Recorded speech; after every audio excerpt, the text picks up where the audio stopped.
Welcome to INN CEO Talks. Joining me today is Robert Boyd, the President, CEO, and Director of Endurance Gold, which trades on the TSX Venture Exchange under the symbol EDG, and over-the-counter trading symbol is ENDGF.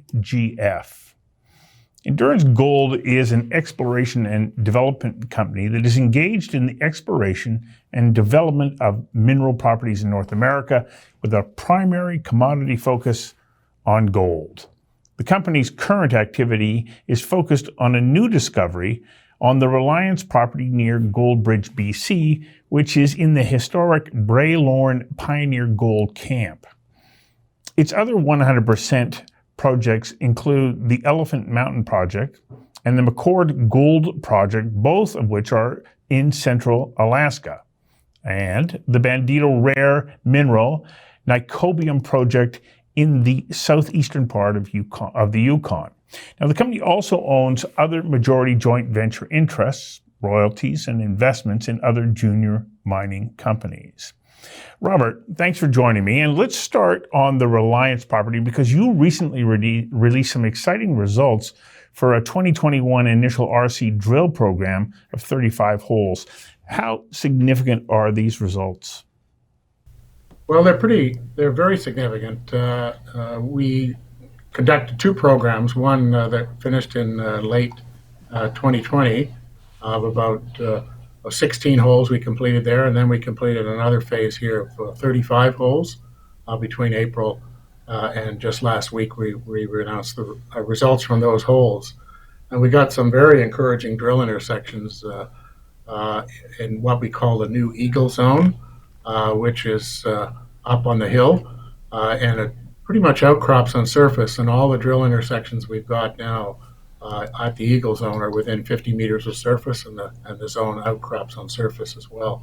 But they include really encouraging intersections, like one of the ones we drilled under channel samples that ran like 4.88 grams per ton over 24 meters, and under those we had gotten very encouraging drill intersections that included 27 out of the 35 holes we got hits on, and the average width of the zone now averages about 16 meters width, and it's averaging around 5 grams per ton sticking out on surface, and so we're very encouraged by that, and some of the holes that we got in our current program include 4.88 grams over 24 meters, and I'm just checking my notes here, 14.08 grams over 15.24 meters, and 5.57 over 22.86. But I guess, we can start talking numbers and things like that, but the statistics speak for themselves. 27 out of those 35 holes had hits, gold hits in them.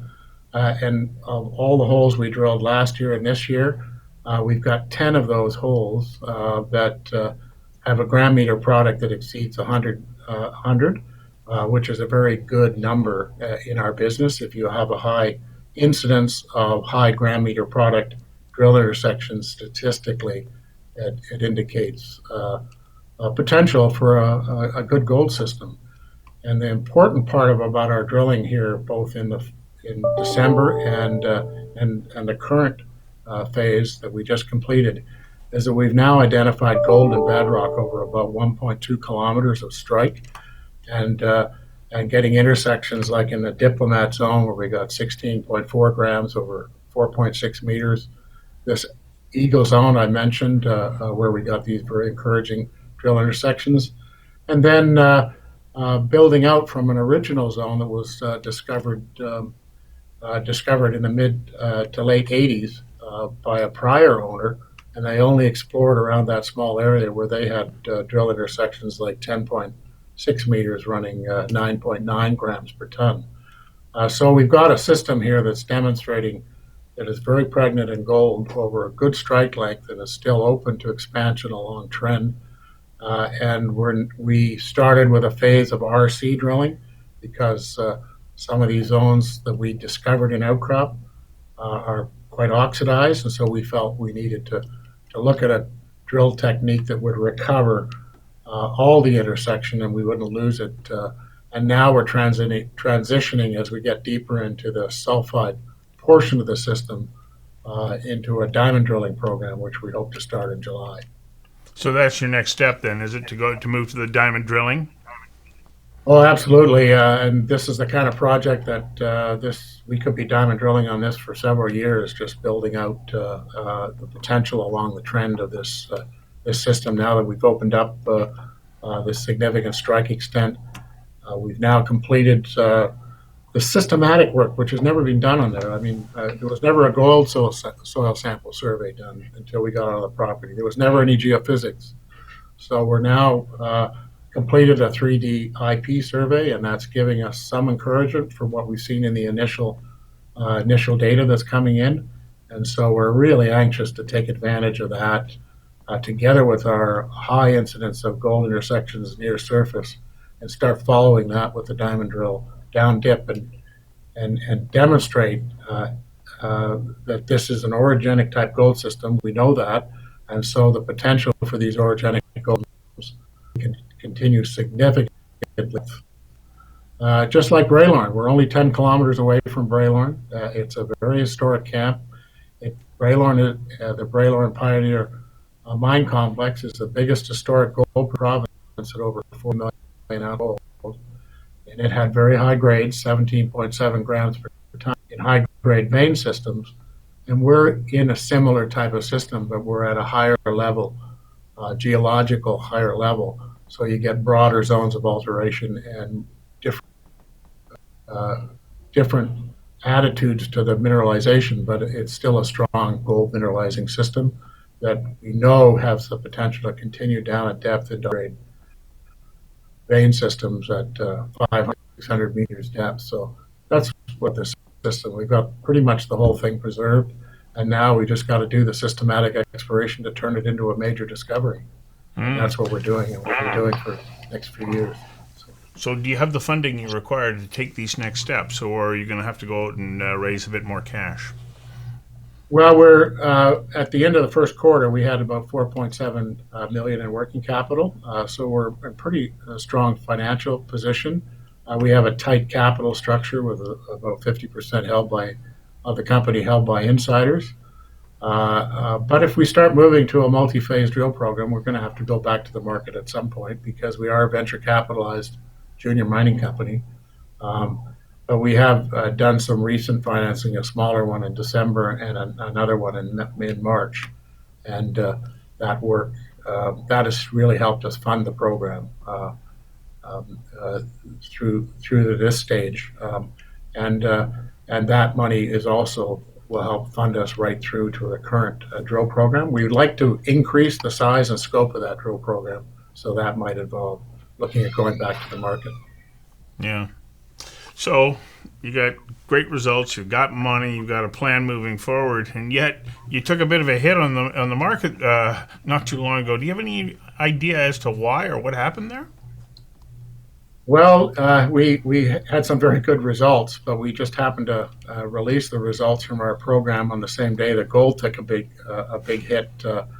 So we got caught up in that downdraft. But look, mineral exploration is a long-term business. We don't have to worry. We don't necessarily concern ourselves with gold. We know that the fundamentals for gold are great. The fundamentals on this project are great. And that the market will come back and will recover from this. We're only market capitalized now as of today's price. I haven't done the numbers, but it's probably less than 30 million or so right now. So we're still a very junior market capitalized company, and so there's a lot of opportunities to deliver value for shareholders. And if anything, it's a great buying opportunity for investors at the present time with this correction. Yeah. So you have a portfolio of projects, though, that go beyond just this one project. Just give me a quick recap of the other ones, because this is the first time that you and I have talked, and for some of our viewers, they're going to go, I don't know endurance. So just give us a quick overview, okay? Sure. Well, as I did mention, we're a venture capitalized company, so our philosophy for exploration has been a project generator type approach. We identify opportunities, try to get 100% control of those, and turn these into discoveries we can deliver value for our shareholders, either through funding exploration ourselves, like we're doing on the Reliance Project, or bringing in joint venture partners like we have done in the past on other projects. Right now, the 100% owned projects you mentioned, our Elephant project in Alaska, it's a big kind of gold system type potential. We're not spending the money on that it really needs right now. So that's the kind of project where we'd look at bringing in a mid-tier major mining company to help explore on a project like that, because it's going to take a $3 million program right out of the gate with the targets we've got there. And we have a rare earth niobium project, which looks really encouraging. We own 100% of that. At its early stage, we need to add some value to that. And we prefer to try and do it ourselves, but we would be open to figuring out a way to deliver value on that great project. That's the Bandito one that we mentioned. And then in the past, we had projects like one in Rattlesnake Hills in Wyoming, and we generated a really good land position there and some good gold targets, and we sold that and rolled it in to form part of GFG's large Rattlesnake Hills gold project, and they continue to explore that through a partner right now. And similarly, we did that in the past with a project in Ontario where we became a minority joint venture partner and sold our interest for shares in a company now called Inventus, where we're still a significant shareholder in that company. That's a paleoplacer type gold play in Ontario. Rob McEwen's the largest shareholder in that company. Hmm. So that's how we do our business. The Reliance Project is a project we looked at. In fact, I looked at it back in the 80s when I was with Homestake Mining Company. But the gentleman that was controlled the project at the time was an oddball. He found his original drill intersection by dowsing. It was a really fantastic story. But when he did find that drill intersection, he focused his exploration primarily on that 100-meter long zone and didn't really get out and expand the system. Put lots of roads in, and in fact, the discoveries we made were on some of the road outcrops that he exposed but never recognized the gold in those outcrops because it wasn't in the form of veins. So when we took a look at the project, we evaluated, and when it was presented to us by the map stakers that had staked it after the prior company had let it drop, we said, wow, this is in a great camp, a big camp, so it's got potential to be a big system. It's delivered good drill intersections in the past, and it's sitting in a cloud of very strong alteration over a good trend that has the potential to deliver a major system. So we said, let's dive into this with both feet and conduct our program and do the systematics that are required that weren't done by prior owners and turn this into a discovery. And we're just in step one or two on turning this project into a discovery that we hope will deliver a multi-million ounce gold system. So now's a good time to invest, getting in relatively early on the development on a number of projects. Well, I guess that's the theme, Investing News Network. Our goal out there, as long as people understand the risks of investing in junior mining companies, there's politics, there's technical risks. If they understand that and are looking for a good investment that has got potential to deliver a major discovery for them, please join us and stick with us, and we'll hopefully deliver you a good story that will deliver value to our shareholders. You're absolutely right. That's why people watch this program. They want to get a sense of you, the company, the projects that you're working on, and to determine if the timing is right for them. Robert, thank you very much for joining me for this episode of CEO Talks, and I hope you'll come back and give us an update in the future. I hope to very much. So, we'll be going through several phases of drilling, so the story is going to be developing over the next year for sure, and we hope several years. Thank you. Wonderful. Look forward to seeing you again. Thank you. My pleasure.